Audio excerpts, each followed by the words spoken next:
We're ready to believe you. Hey, beep, beep. Good morning, everybody, and welcome to this thing that we like to call Movie Mondays with Matt. Plus, I'm your host, Matt Rasmussen, a.k.a. the King of Halloween, a.k.a. Local filmmaker, a.k.a. host of Movie Mondays with Matt, and local morning show director here as well. And part of the Twin Ports Ghostbusters. And I happened to wrangle a whole bunch of the Twin Ports Ghostbusters team today to help us celebrate Ghostbusters Day. Yay! So I'll just pass this around. Everyone just introduce yourselves real quick. Like, who are you?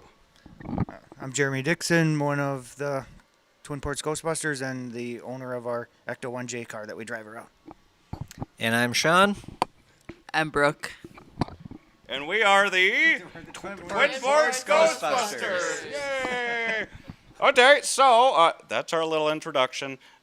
So first and foremost, today is Ghostbusters Day, which means what? It's been 42 years since the release of Ghostbusters and the change of the world.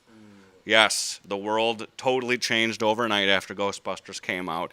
So in celebration, we're going to do a multi-part episode, and we're going to stick mainly to talking about just Ghostbusters 1984 for the first part of the video here. So let's get directly into the questions here, huh?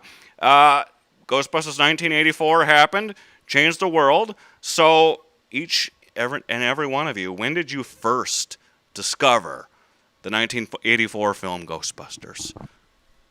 Well, I'm probably the only one who can say this because I'm the oldest one in the group. I saw it in the movie theater as an 8-year-old boy. It was the first movie that I ever saw on a big screen. Oh, wow. And my grandmother took me, and I loved the movie. I did get a little scared as a 8-year-old when the library ghost turned into that evil thing. But yeah, first movie ever on a screen for myself. Awesome. I can't remember. I was young. I was born a little bit after the movie came out, so I was probably 5, 6, 7, 8 years old. 6, 7. Oh God. 6, 7. I think my parents probably picked it out for me to watch because I don't. We had spent a lot of time in the video stores, and I don't remember seeing it and be like, this is something I have to watch. I think they were like, Sean would like this. So I was really young, and I think the first thing I watched was probably Ghostbusters 2. That was really my favorite for a long time. I think because it was the first one I watched, and I wanted to watch it every single Halloween. I remember that, and I don't quite remember what age I was, but we'll say I was about 7.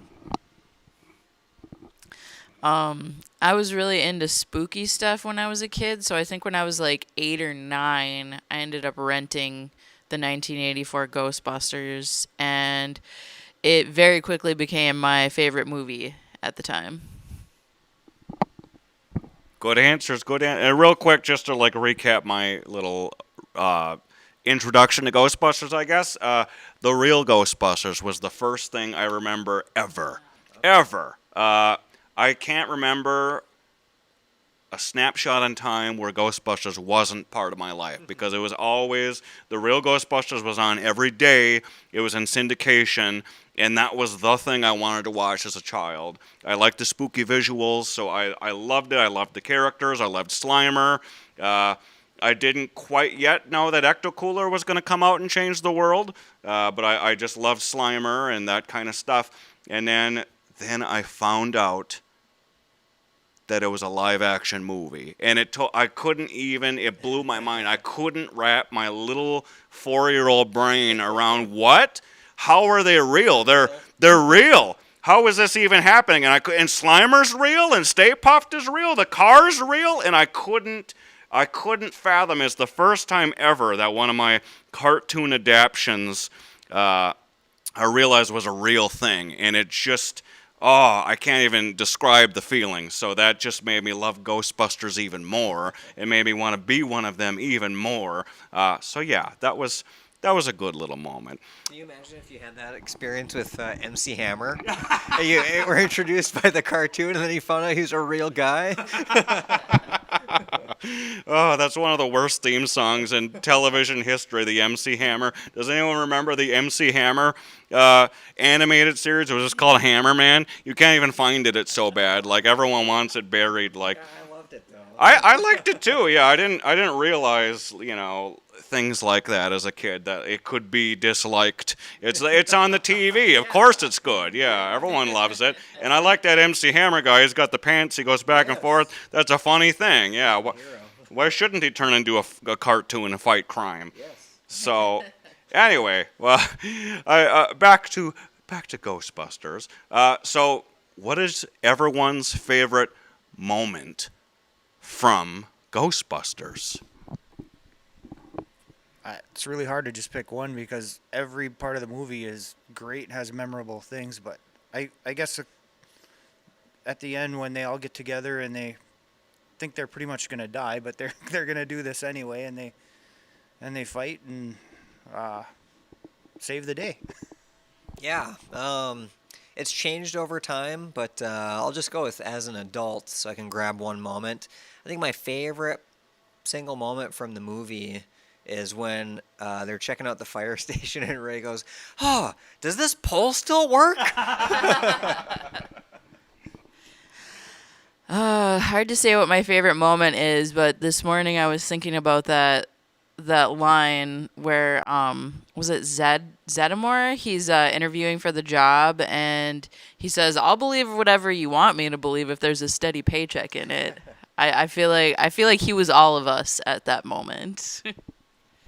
That's kind of the magic of his character. He's the Everman. He's all of us. Yeah, and he says what we're all thinking because the other guys they're all wired differently, And Zeddemore just kind of comes in, boots on the ground like average Joe, like, what is going on in this crazy world?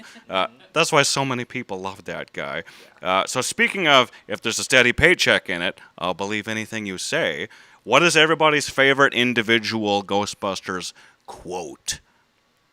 I'll start first. Mine is, "He slimed me." My top three are not appropriate for this podcast, so I'm just gonna go with where do these scares go? They go up. That's a good one. I wish this is the one question I wish I would have thought about in advance because I know I have another favorite, but one of them that sticks pretty good would be, "Where are you from, originally?" It's quitting time. It's quitting time. Okay. And then last question for part one here. Which Ghostbuster do you identify with the most? I'd like to say Ray a little bit because he's just fun and wants to do stuff, and he's really just excited about a lot of things, and I get excited about a lot of things in life, so I guess Ray. Egon for sure. Scientific, nerdy, factual. A little bit confused why more people don't communicate the way I do. I don't see it.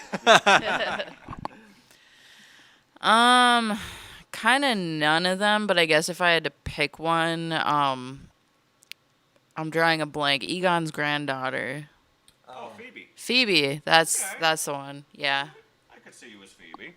Yeah, that makes sense. And then I don't know. I kind of waffle back and forth between Ray and Venkman. I'm Venkman in the sense of like the mouth never stops, and he's the mouthpiece of the group. I second that. I agree with that. But Ray, because Ray is so excited about all the stuff. He's excited about the ghosts and the technology and the equipment and going out and busting some heads. And so he's got the childlike wonder, Yeah, that's the key. My judgment for you is more of Ray for those aspects. Yeah, for you. I agree. Yeah, I agree with that. So, wow, that's part one so far. All right. That is part one. So, we blasted through that one real quick. Like, we're going to go to break so you can take a look at a couple of ads here, and we'll get our stuff together for part two, in which we'll be covering the greater Ghostbusters franchise at hand. So, stick around, friends. We're not going anywhere, so you please don't neithers. And we'll see you back in just a second. Joink.